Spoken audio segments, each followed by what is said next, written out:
नगरीय प्रशासन मंत्री भूपेंद्र सिंह का बड़ा बयान सामने आया, जिसमें उन्होंने कांग्रेस को चुनाव टालने का कारण बताया है। नगरीय निकाय और पंचायत चुनाव पर मंत्री भूपेंद्र सिंह ने कहा है कि राज्य सरकार पहले से ही निकाय और पंचायत चुनाव समय पर संपन्न कराना चाहती थी। इसके लिए निकाय चुनाव की प्रक्रिया को पूर्ण करके राज्य निर्वाचन आयोग को भी भेज दी थी। मंत्री भूपेंद्र सिंह ने कहा कि इसके बाद कांग्रेस ने कोर्ट में जाकर स्टे ले लिया, जिससे चुनाव प्रभावित हुए। वहीं ओबीसी आरक्षण पर उन्होंने बताया कि ओबीसी वर्ग को चुनाव में 27% आरक्षण मिले, इसके लिए हम सुप्रीम कोर्ट गए। उन्होंने कहा कि प्रदेश में करीब 50% आबादी ओबीसी वर्ग की है। नौकरी और चुनाव में ओबीसी को 27% आरक्षण मिलना चाहिए। मंत्री सिंह ने कहा कि इस मामले से संबंधित अधिकृत डेटा सुप्रीम कोर्ट के समक्ष रखा जाएगा। इसके साथ ही सरकार द्वारा पिछड़ा वर्ग आयोग की रिपोर्ट में ओबीसी वर्ग से जुड़े सारे आर्थिक, सामाजिक व राजनीतिक तथ्य कोर्ट्स में रखे जाएंगे। जहाँ पर बहुत दिक्कत है तो घंटे आध घंटे इससे ज़्यादा की कटौती नहीं हो रही है। और अभी सबसे अच्छी पावर सप्लाई मध्य प्रदेश में सरकार दे रही है। दूसरा, ये चुनौती हमेशा रहना है कोयले की।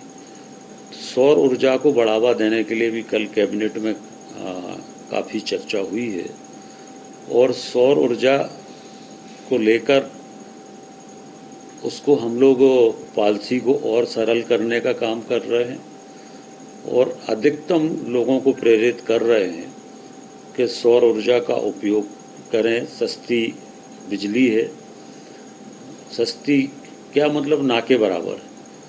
और दूसरा, ये जो हमारे सामने कोयले के कारण संकट है, वो संकट भी और इसलिए ये तय किया है कि जो शासकीय भवन है हमारे, वो विभाग के लोग अपने अपने भवनों के ऊपर लगवाएं।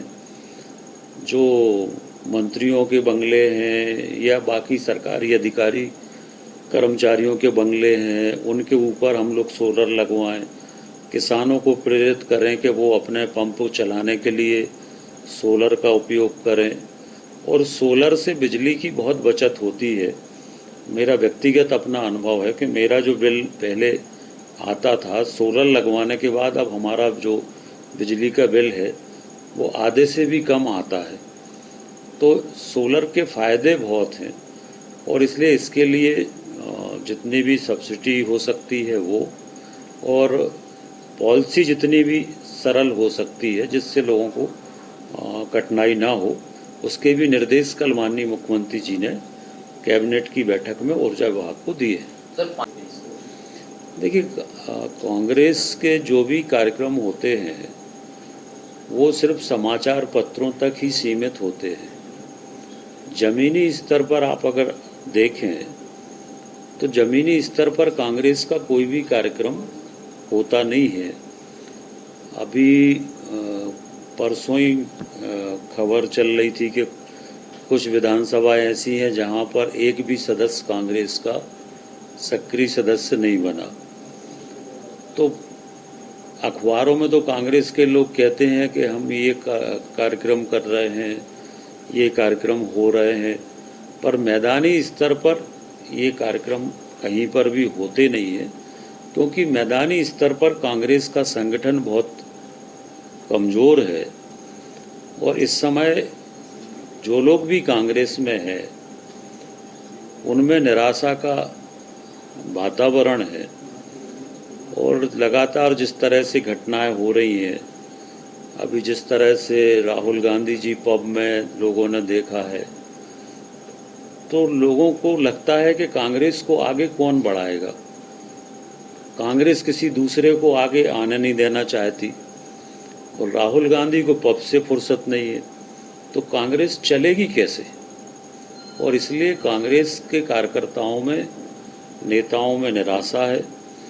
और कल ही आपने देखा कि कल अनेक कांग्रेस के लोगों ने आष्ठा के, सीहोर के भारतीय जनता पार्टी की सदस्यता ली है। और ये स्थिति लगभग मध्य प्रदेश में ऐसी है कि अब कोई कांग्रेस में रहना नहीं चाहता।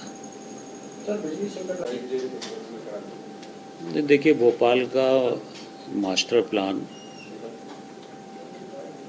जल्दी हम लोग कोशिश करके लाएंगे और अभी जो दावे आपत्ति की प्रक्रिया है राज्य शासन के स्तर पर वो प्रक्रिया होगी और उसके बाद फिर मास्टर प्लान आएगा।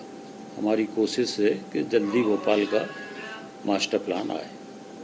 टीएनसीबी डिपार्टमेंट के सर बहुत सारे लोगों को लेकर शिकायतें भी आई हैं, सोशल मीडिया पे भी ब्रॉडकास्ट हो रहा है कि लैंड यूज को लेकर जो है कहीं ना कहीं करप्शन की शिकायतें आई हैं सर।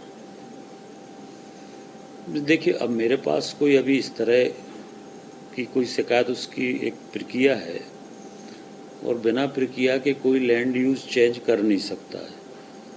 वो डायरेक्टर से पीएस को जाता है, पीएस से फिर शासन को आता है, तो इसी लंबी प्रक्रिया है और उसमें नियम ऐसे हैं कि कोई भी उसमें कुछ परिवर्तन कर नहीं सकता। पर उसके बाद अगर किसी ने किया है या कोई इस तरह की शिकायत आती है तो उसकी पूरी जांच करा के और जो भी अगर सही पाया गया तो सख्त से सख्त कार्रवाई सरकार करेगी। सुप्रीम कोर्ट नहीं, अब वो मैंने रिपोर्ट नहीं देखी है कि उन्होंने, आयोग ने क्या रिपोर्ट दी है, वो रिपोर्ट अभी हमने नहीं देखी है, परंतु समाचार पत्रों में जैसा पढ़ा है उसमें यही है कि उन्होंने 35% की सिफारिश की है, ऐसा हमने समाचार पत्रों में पढ़ा है।